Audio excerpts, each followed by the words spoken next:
Please subscribe. All right, Chris Peaks back here tonight again with my man Dr. Lucas Wilder, and we're gonna theorize on something here. There was a book that was written, I don't know, many years back, called April 1865, something about the most important year of the war. Did you ever read that? Seems like I have, but it's been way too long now for me Okay. to bring it up. Well, anyway, and they said it was the most important year of the war, or most important month of the war. I think that July of 1863 was the most important year of the war. Do you think agree with that or no? Um, I think it's the most important month of the war. No, that's why. Sorry, that's what I meant. Um, Um, or you may have said that, and I just no, I think completely I just glossed over it. I Uh, think I said year, but that's what I meant was July because you had three pivotal campaigns that ended badly for the Confederacy. yeah, I do. We have to kind of recap for all the listeners. We have the Battle of Gettysburg and Vicksburg. The Vicksburg campaign ends. The Gettysburg campaign comes to a climax, and we have the long forgotten but never should be forgotten Tullahoma campaign, where General Rosecrans moves out from Nashville with the Army of the Cumberland against the Army of Tennessee under Braxton Bragg and pushes Bragg all the way to Chattanooga. Now, Gettysburg, Um, you lose 50,000 men, thousands of men during the the Vicksburg campaign. And the Tullahoma campaign loses extremely minute amounts of men, but gains so much more territory than the other ones that most people are starting to now look about which one was more important and I've never even heard sees that until a that couple years ago. I'm sorry, I didn't mean yeah, to cut you off. sees that the Tullahoma campaign is just incredibly masterfully done by Rosecrans. I mean that man really he sends the Confederate Army reeling all the way back to Chattanooga, which sets them up for him to invade northern Georgia, which results in the Battle of Chickamauga. And although he loses Chickamauga, he has captured and secured Chattanooga. So the question being, what was more impactful, if you want to say I don't like using the word turning point, but I'll use it because that's what most people will refer to. What is the turning point? What's more impactful of the three? Of the Okay, three, uh, Tullahoma, Vicksburg, and Gettysburg, I put Gettysburg at the bottom. It's okay. number three. Let me ask Absolutely. you something. Sorry, and I'll get you right. Let me just say this post that I did. That I love doing it. Kind of take opposite sides of stuff, and I can't prove me wrong. Um, People always argue back is either Gettysburg or Vicksburg, and they never mention the Tullahoma campaign. I mean, I guess that you said other groups Vicksburg is this, and I said that basically essentially what I said that after without when New Orleans fell, um, that made Vicksburg useless because without getting out of that port, you had no control of the river. They said they cut the Confederacy in two. Well, they were already cut in two. Well, Arkansas and Louisiana had fallen.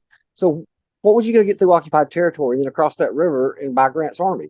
Um, so I said at that point, I quoted Lee and said, this or Sheen, this city has no military significance whatsoever. So I guess that was my thing that I was leading into. How important do you think Vicksburg was?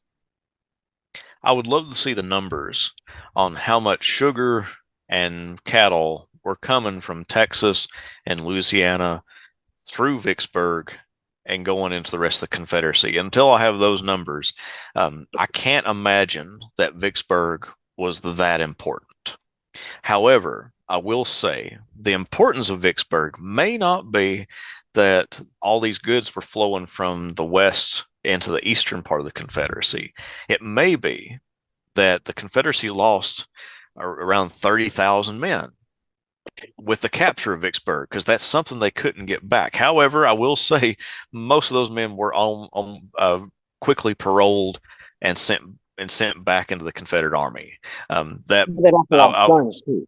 yeah, I will admit that they were put back almost I won't say immediately, but they were put back into the Confederate service. But it did eliminate them at least for a short time. Around 30,000 men makes them 30,000 men short.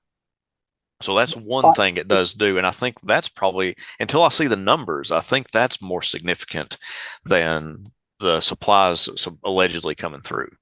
Let me ask you this regarding Vicksburg. Yeah, because people pointed that they got back in, but the Confederacy still lost a lot of guns there. Mhm. But if Pemberton follows Johnston's orders when he tells him to break out and save your army, is that not a game changer? Because now Grant can't, you leave and come east. You've got an army in the field you got to deal with.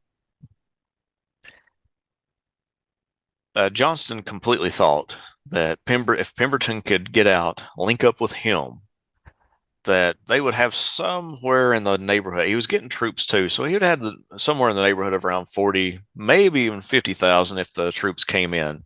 A 50,000 man army to combat Grant. Now he would have, with the forces that Grant could call to him, he would still be outnumbered, but at least that's an army in the field that they would have to Mm-hmm. deal with. And you're right, that would keep Grant busy and prevent him from moving his troops around, and it would also keep him from being able to rescue the Army of the Cumberland around Chattanooga. And that would have been significant because but again, then there's the idea that Rosecrans was going to break out of Chattanooga or at least establish the Cracker Line, which Grant gets more credit for, but Rosecrans had came up with the idea initially. So, and he was almost ready to implement it when Grant gets there at Chattanooga. So, but yeah, I do think having that army in the field in Mississippi would have delayed Grant and would have prolonged the war, if nothing else. Okay, let me ask you this: Do you think, and I know this may sound crazy, that I've made this comparison about Stalingrad, that Vicksburg almost became a symbol with Davis, the citadel of the South, or I think is that call or something like that. But it can't fall. That and it, and that's all it was symbolic, and it cost him going all in on this. I don't know if I asked that question right. Ask it again. That all right, that Vicksburg was equivalent to what the Battle of Stalingrad was it became a symbolic city that Hitler had to take Stalingrad and Vicksburg was going to stand and you know, it, at all costs. And so he went all in and that's why he would not let Pemberton break out. That this was going to be the citadel of the South. It would never fall, and it was more of like I guess an ego thing with him. I think definitely, I think you hit it right the nail on the head Okay. with for Jefferson Davis. It was an ego. Okay. It was it's his home state. I know he's born in Kentucky, but it was his state, Mississippi. And if Mississippi lost Vicksburg, which was the last major town along the Mississippi River, um, that was significant to him, if it fell, then yeah, that was a symbol that the Confederacy was falling. Thank God And I asked that right. I honestly, I personally, and this is getting a little off topic, I think Jefferson Davis was delusional to a great degree when he's, especially near the end of the war. But um, his heart wasn't in the right place, and mine neither. So, uh, but yeah, because he told Pemberton to hold Vicksburg at all costs, and that's why Pemberton stayed. And another reason we think that Pemberton stayed is because he was a Northerner. He's from Pennsylvania, Hmm. and people didn't trust him. And so, if he just gave up Vicksburg, people may call him a traitor. That's what one historian kind of hypothesized. At least one historian hypothesizes is that Pemberton was afraid that his loyalty would be questioned even more than it already was if he just gave up Vicksburg. But if he held out to the last, maybe he would be seen as a Southern sympathizer. But why did Pemberton side with the South? His wife was a Southerner. Okay. Yeah, Um, and with his wife being a Southerner, now he has familial connections to the South. And he I don't know his personal politics, but he might have had had some Southern leanings that went along with that politically. all right, so you mentioned Gettysburg's been released through there. Let me ask you this right here, because when the first time I heard this, I thought it was the craziest thing I ever heard. I was like, no, you don't know what you're talking about. And then after they kept making the points, I was like, you know what, maybe you're right. And they said that even the South lost the battle, that they won the campaign because they got the army out of Virginia, they got crops, they got supplies, and so the campaign was actually a success, even though they lost the battle. You know, yeah, Gettysburg it's the least impactful for the Union out of all of these. Now, it gained a lot of attention because people's attention was focused on the East. It was focused on the two capitals that were 100 miles apart. Everybody's attention was on the East. But what resulted wasn't that big of a deal. Lee's army was still intact. It moves back into Virginia and it goes on to campaign. And Vicksburg, you have this huge army that gets captured and a major city gets captured. That's a lot more impactful than Gettysburg would have been. I know we have 50,000 casualties, but that's a little over 20,000 for the Confederacy. They lose a lot of troops, but they still have a major army. Here they lose around 30,000, and of course many of them do rejoin the Confederate Army, but it does take them out of commission for a little while. Okay, so how in God's name does Rosecrans maneuver Braxton Bragg out of half the state of Tennessee without firing a shot, or with almost without firing a shot? And I'll kind of go with you on that. He hardly fires a shot. There at Hoover Gap and Liberty Gap, there's some battles. And if you go to my channel, I highly recommend. I've got the entire Tullahoma campaign animated, so you can actually Okay, see what he check that does. out. Um, it's beautifully mastered. He uses Bragg's. He anticipates Bragg's movements. He's able to outflank him, take him out of his positions, and when he does encounter him, he's got some wonderful commanders that are able to push all of Bragg's forces that are in front of him. Particularly at Hoover Gap, you've got Colonel John T. Wilder and his Lightning Brigade that moves through Hoover Gap and pushes the troops away. You've got at Liberty Gap, uh, Liberty Gap, the Rosecrans's troops move through there fairly easily, um, even though it takes a little bit, but they outmaneuver them and get a.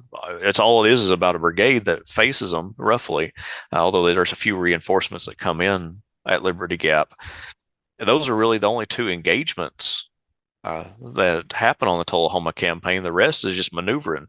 And Rosecrans is able to get on Bragg's flank and pushes him out of Tullahoma, which was his base of supplies. And it was, but Rosecrans did that at a big risk because at every step that Rosecrans made toward Chattanooga, he extended his supply lines, and he's got a huge army he's got to feed. And so every step he makes, he's having to reinforce his line, which means he has to leave more troops behind to guard wagon trains. And as Bragg gets pushed back to Chattanooga, Bragg's just going closer to his supply station at Chattanooga, and so he's getting more supply. He can get more supplies very quickly as he's moving backwards. So even in those odds, Rosecrans is still doing a masterful job. Um, what is Bragg thinking? I mean, is he confused about his next move? He doesn't know what. I mean, why is he's giving up more ground than retreating Joe Johnston? He's giving up ground because he don't have the troops. His Okay. troop, his command was pretty had been and this goes back to the Battle of Stones River. So this is 6 months before the Tullahoma campaign. He's getting drained of troops, particularly going to Pemberton at Vicksburg. Do you know how many And he had at this point? uh, Bragg had somewhere around between 30 and 40,000 men. And he's And facing about 75. Or yeah, he's facing more like 70. He's almost double his number is facing him. okay, And he really doesn't have an option. He puts up a stubborn stand. It's not like he's giving up ground quickly. It's that he doesn't have the numbers to be able to combat or he probably doesn't have the skill to draw Rosecrans into battle either. Um, is but there any place that I mean, because I don't know the terrain or the roads. Was there any place that he could have made a stand, or he could have set a tried to set a trap? Is there anything, or was he just had to give it up, or he was going to be annihilated? he could have stood at Tullahoma. Tullahoma was Mhm. his best option, but Rosecrans put a couple corps on his flank, and he also sent John T. Wilder into his rear Mhm. and started cutting supplies, Mhm. starting to destroy railroads. It became untenable for him to do that. And honestly, this is me, as just speaking my opinion on it. I do think that if Rosecrans had launched an attack against even Bragg's fortified position around Tullahoma, he would have broken through, particularly because he had enough troops on his flank to have directed Bragg's attention away from like a major thrust in his front. So Is a lot of I don't blame Bragg one bit. I think Bragg did the exact right thing in that situation because he just didn't have the troops to do what he needed to do. is this morally devastating to the army though? Just giving up this ground like this? Patrick Claiborne was irate because he believed he could have made a stand at Liberty Gap and he was ready to push more troops in, but at Hoover Gap on his right flank gets caved in and it's not his troops. I mean, I do remember in Patrick Claiborne's biography that he was pretty mad because he had made a noble stand at Liberty Gap and it was all for nothing because Bragg orders him to withdraw when he knew he had a perfect spot. Yeah, the Confederate Army does get demoralized, even more so, and they've already been demoralized from the night from the winter before with the Battle of Stones River. They've been defeated there, and they got defeated at Perryville before that. And so the army's demoralized, and the infighting within the Army of Tennessee is even worse now that Leonidas Polk and William Hardy are just have no confidence in Bragg at all, and they're voicing their opinion. So here they've got Bragg maneuvered out of um, Tennessee and Georgia. Why does Rosecrans not feel it more aggressive and go for the kill instead of waiting, till Longstreet's forces get there? Well, Rosecrans, he's a complicated subject, and I've got a biography of him coming out. It actually begins this Friday is the first episode, uh, so it'll be July the 5th. Will be the first episode in the Rosecrans biography, and I understand when he moved, he made sure that all of his supplies were were with him. He made sure he had a good has a good supply depot. He moved slow, but when he did, he moved deliberately. And with him and George Thomas were very similar in that respect. They moved slowly, but when they did move, they moved deliberately and with a purpose. And one reason that Rosecrans didn't go in for the kill was he's looking for an opening, which is also what Joe Johnston was trying to do during the Atlanta campaign, was looking for an opening that never materialized. Rosecrans was hoping for an opening too, but he also knew that his goal that he was going to try to capture Chattanooga eventually, but Mm-hmm. he knew that he wasn't going to be. Uh, he had more plans ahead because he was going to move through Lookout Mountain in northern Georgia and come up into the rear of Bragg's army at Chattanooga. So if they moved to Chattanooga, that's fine. That wasn't his main intention. Was he wasn't trying to get them before Chattanooga If an opportunity arose, fine, but it wasn't. We have to get them before they get to Chattanooga. Now, for some people who don't know, would you consider the losing Chattanooga, you know, like essentially a nail in the coffin? Because it seems like it was a vitally important city with the railroads and supply depots there. And If you ask me, what was the turning point of the American Civil War, and I will say it was in September of 1863. It was not Gettysburg. It wasn't Vicksburg. It wasn't even Tullahoma, although Tullahoma had a part in it. It was the Chattanooga campaign that resulted in Chickamauga. So let me explain why. Mhm. The East Tennessee and Virginia Railroad runs from Chattanooga, Tennessee to Richmond, Virginia. It is the only direct link by rail line between the eastern and western theaters of the American Civil War. Wow. Mm. It is the only direct. You have to go if you want to go to Richmond.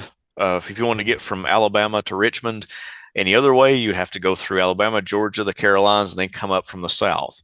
It's the only direct line. Inside of that direct line in East Tennessee is an overwhelming amount of agriculture. Now, if you ask anyone, what is the breadbasket of the Confederacy, and you will say the Shenandoah Valley. Mhm. What if I told you that East Tennessee supplied more agricultural goods, particularly wheat, which is the what you call the breadbasket, more wheat than the Shenandoah Valley did? I would have never thought that. Add on to this, the Shenandoah Valley changes hands so many times. Can you get enough wheat out of the Shenandoah Valley and get it to the armies in the Confederacy? I don't think so. Mm. East Tennessee stays in Confederate hands until September of 1863. That's over 2 years into the war that they're able to use the agricultural production in East Tennessee to fuel the Confederate armies, both Lee's army in the east and Bragg's army in the west.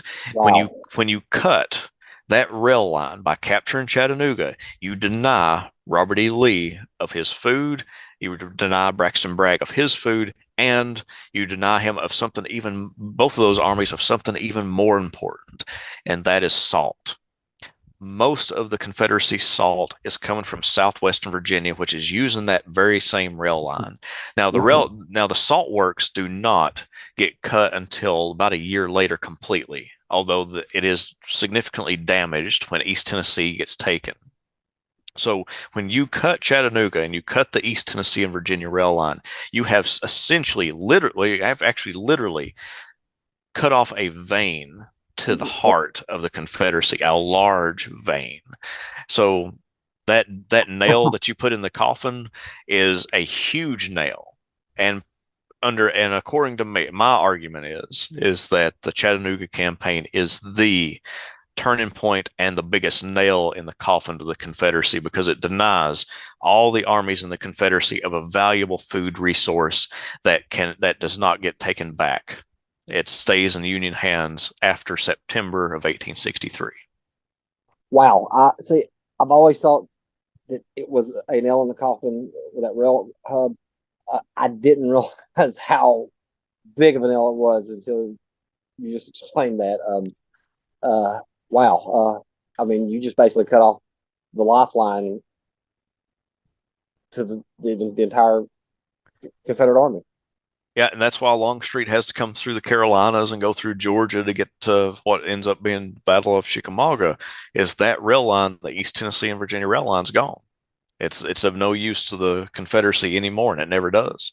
It stays in Union hands, and the Union just run roughshod over that area. Again, the salt is a huge deal because salt is not only a way you preserve food that these armies are getting, you also have to use salt when you tan hides, which is what you make all your leather goods out of. So the Mhm. soldiers' cartridge boxes, their belts, their cap boxes, their shoes, all that leather that they're using is made with salt that's coming out of Appalachian, out of that Southwest Virginia, East Tennessee region. Not only that, you also have lead mines that are coming. So the bullets that they're Oh firing yeah. out is in East Tennessee. The copper that is used to make instruments of war is in East Tennessee. You cut East Tennessee, you have destroyed the Confederacy's ability to supply itself. I did not know that East Tennessee had that type of resource. Yes. I mean, that just takes the whole different perspective that I'm thinking now. That's the if you're going to defend anything, you better be defending that. Uh, um, so you talk about Vicksburg losing the army. The Tullahoma campaign is basically fixing up the interior of the South. So you ranked Gettysburg as three. Which is the second one? Second is Vicksburg. And so first is Tullahoma, Chattanooga. So why do we never hear about this? Because up to a couple of years ago, I had never heard about this, didn't have a clue, and I start reading about it. I'm like, wow, this is the most important campaign of the three, and we never It, thought about it. it's because of the numbers. It's because Rosecrans lost so few. You hear Gettysburg and you hear 50,000 men, largest battle in the North American continent. You hear about Vicksburg, the capture of the entire Mississippi River, and around 30,000 men are now no longer in the Confederate effort. And they literally, geographically, you have cut the Confederacy in half. It's hard to move across the Mississippi River otherwise. That's why. And the main reason is because you have and this is after the war, you have so many lost cause Confederates that come up. And because Robert E. Lee has won so many victories, everybody's attention is on Lee. Everybody's attention is on the Capitol in Richmond and the Capitol in Washington, D.C. Everybody's attention is on the East. And so when this big battle happens and Lee is finally soundly defeated, the writers during that era make it so that people see Gettysburg as the turning point, when in actuality it wasn't. We are a byproduct of what those veterans and those early lost cause writers have told us, and even non-lost cause. I mean, the Grand Army of the Republic, those Union veterans that took part in Gettysburg saw it as a major turning point too. So I won't even place it all on the lost causers either.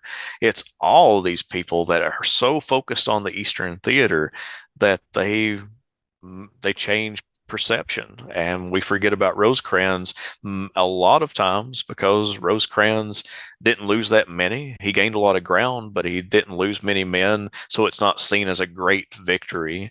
It's only now that we look at the numbers, like I just gave you then with the Shenandoah Valley and the East Tennessee being compared agriculturally.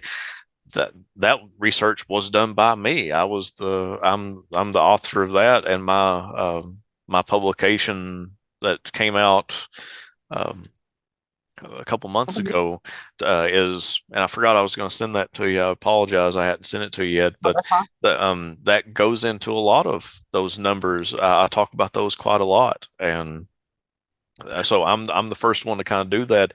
But even before, I'm not taking that I'm the first one. I'm not even the first one to do that. I'm just the first one to put numbers to it.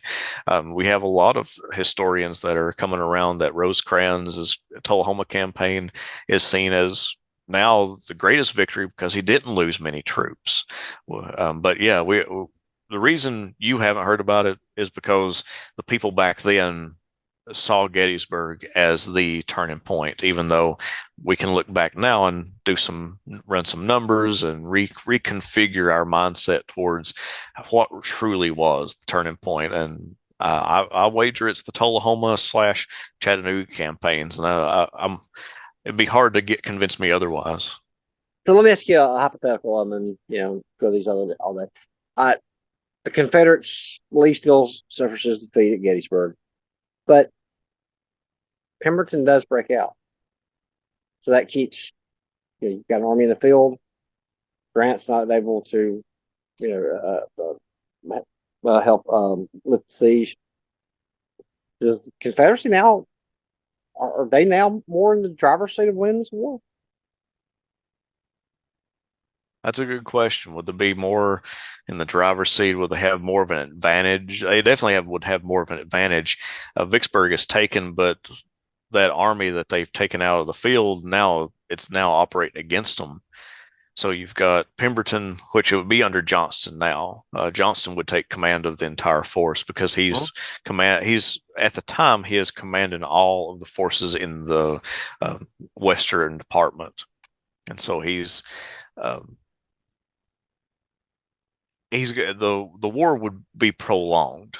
Grant And would be now you got you've long. got now you've got an army facing Grant in Mississippi. You've got Mhm. Rosecrans facing Bragg around Chattanooga, and you've got Lee facing Meade in Virginia. So what you're going to be doing is if Johnston can do what he does best, which is fall back to positions but prolong a campaign, then yeah, they have a better chance of winning if Vicksburg doesn't fall. So But again, I go back to Chattanooga when Chattanooga falls. But if and go now we're getting to a lot of ifs, but um if the same thing if everything happens the exact same, if Bragg wins at Chickamauga, Rosecrans goes back to Chattanooga, and now they're besieged again. They're only getting a small number of troops in and out of Chattanooga, or food in and out of Chattanooga. Uh, the only way I can see that the Confederacy comes out winning, even if Vicksburg doesn't get Pemberton breaks out. The true question is, does Rosecrans establish the cracker line and able to at least feed his army in Chattanooga, and ah, possibly that's where I'm so if because they have to starve them out and they had to surrender, that's where you would see the wow, biggest okay. difference. Um, oh yeah, okay. So yeah, that puts a whole different perspective on if he was not able to get any kind of supplies and that army's forced to surrender, and then you've got Bragg. Mm. Let me ask you this question earlier. So you've got that army in the field. How Forrest is almost like an independent command through East or West Tennessee. How tenacious is Grant's supply lines now and lines of communication? I mean, is he not in danger of being uh, cut off? At Vicksburg, If yeah, if Pemberton's break out, I mean, is he going to get? Is he going to be able to get enough supplies from the Mississippi to sustain his army? oh yeah, he can easily. That's what he's supplying his army with, is Okay, running river travel. He has no okay, problem. The what if I'm talking about is he would be occupied by right, Johnston in yeah, Mississippi, which would prevent him from getting to Chattanooga. And his reinforcements of Chattanooga is what allows the Army of the Cumberland to break out. So right. Uh, again, it's a lot of what ifs. But if Johnston can occupy Grant long enough, it's possible that the Confederacy can recapture Chattanooga and maybe force the Army of the Cumberland to surrender. So, and I what ifs and hypotheticals this right here, but let me ask you one question on this perspective here, but because um, the campaign seasons until 64, you only have a couple battles, 2 or 3 battles a year, and going to winter quarters. So it's July now. Like you said, Johnston does what he does best. So now we're going into 1864. You've got an army. You got a Rosecrans. His army's under siege at Chattanooga. Lee's facing Meade in Virginia, who's probably I would I don't know how Meade's really going to do that Grant guiding him. And then you've got Grant bogged down in Mississippi. Do you think you're going to see a lot of war weariness in the North, and um, Lincoln's chances of reelection are really going to be dim then? Yeah, we could see the elections in '63 in November. Maybe go with people that are going to be willing to end the war. Um, that that's again that goes back to our earlier discussion. The Confederacy doesn't have to win; they just don't have. They just can't lose. And so, if they can prolong it long enough, that war weariness will result in a political shift, then yes, the Confederacy can win. And I think that's really the only way they can fully win. Um, I don't think that's at that point. That's the only way they can truly win.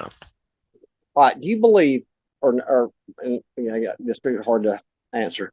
That after the month of July of 1863, and those campaigns were over, did Lincoln or his War Department or Jefferson Davis and his War Department, did anybody say this war's over?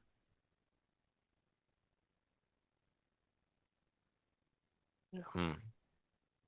So, I mean, and they probably writing that, but I mean, do you think that in their minds, like, we just this thing's over? There's no way, because that just seems like such a devastating month to me.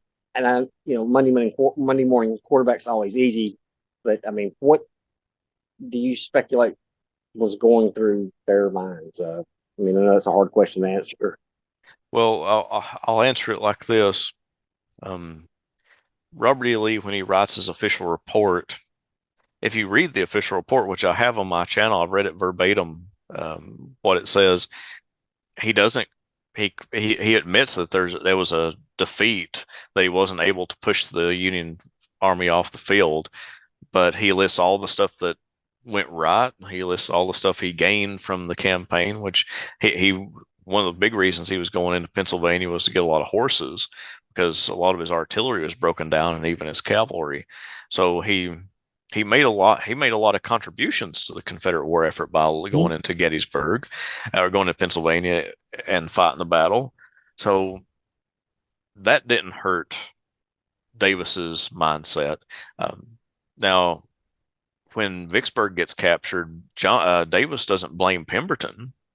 Uh, Davis blames Johnston because he believed that Johnston should have cut his way into Vicksburg, and Johnston I had mean, some. I'm sorry, Johnston, you know, adding all the troops that he could have mustered, may have been somewhere around 15, 20,000 men, and yeah, he and was going to go. I didn't think it was that high. I thought, yeah, I'm sorry. I mean, I know that when the kind of campaign, when he first came to Mississippi, he only had around 5 to 7,000, but Davis was sending a whole lot of troops to him by that point, and he was having to call on troops from Mobile and around Alabama.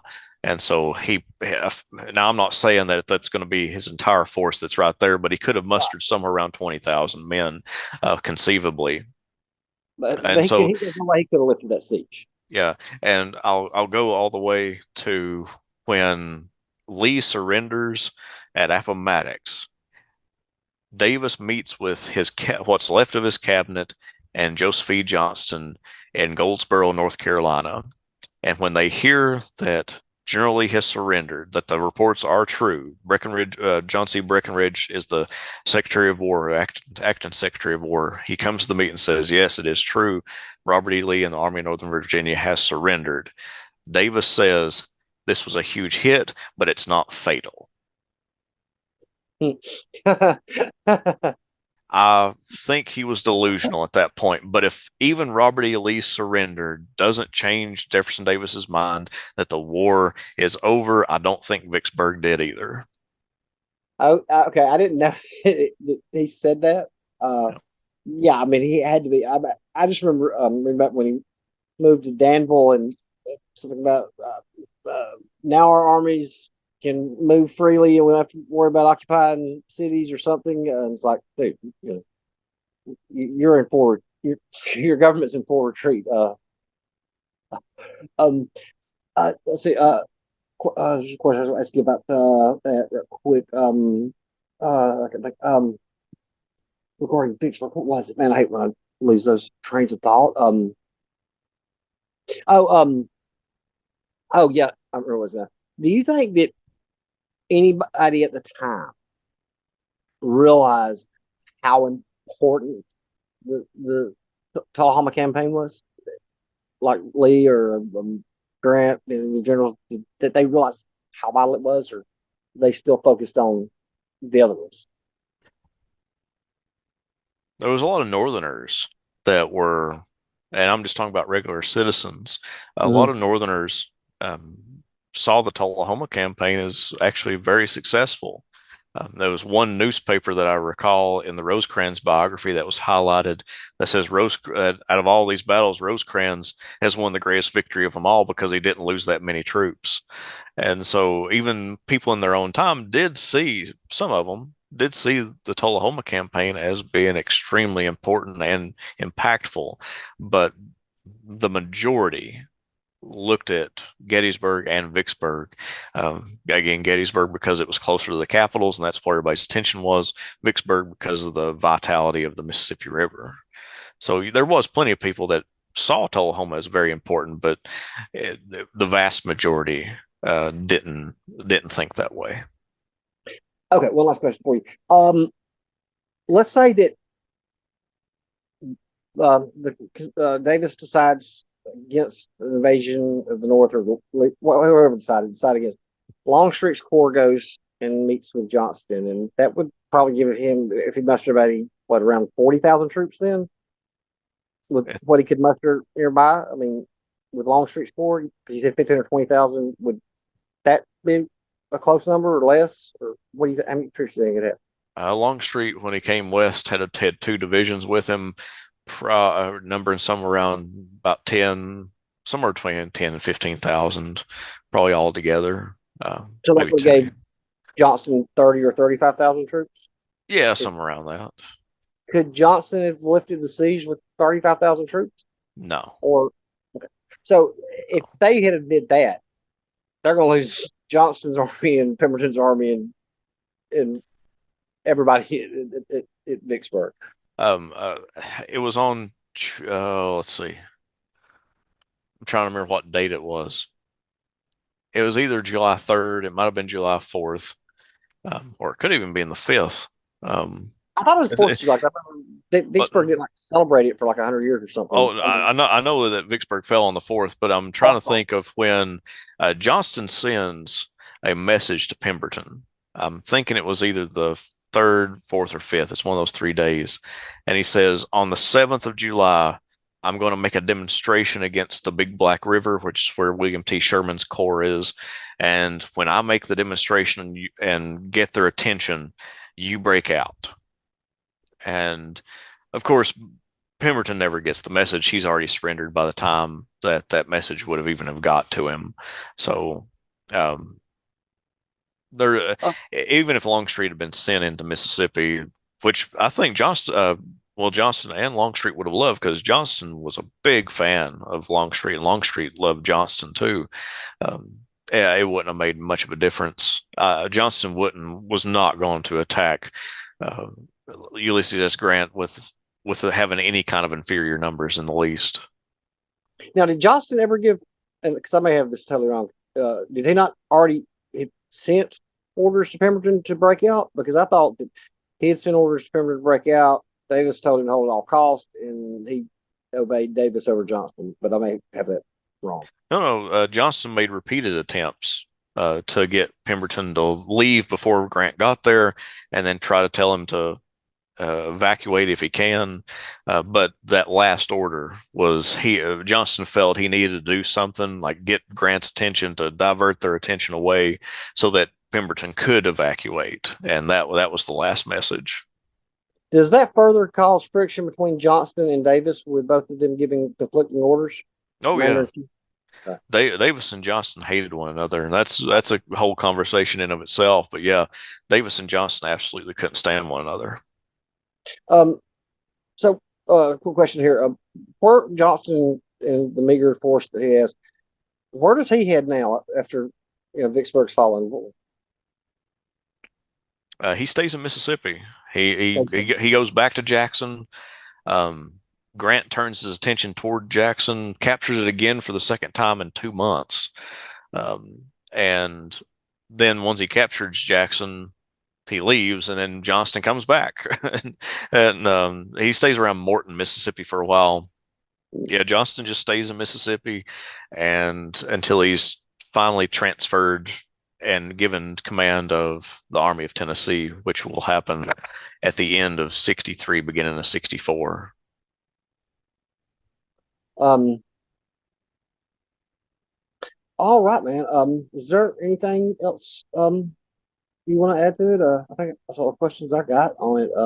I think I agree with you that I was wondering what your opinion was, but that I thought that Tullahoma was much more devastating than Gettysburg and Vicksburg. Mm-hmm. Absolutely. I completely agree. All right. Well, oh, quick questions after I cut it, but man, as always, talking to you, and we'll talk again soon. Sounds good, buddy. I appreciate it. Hit that button. Stop recording.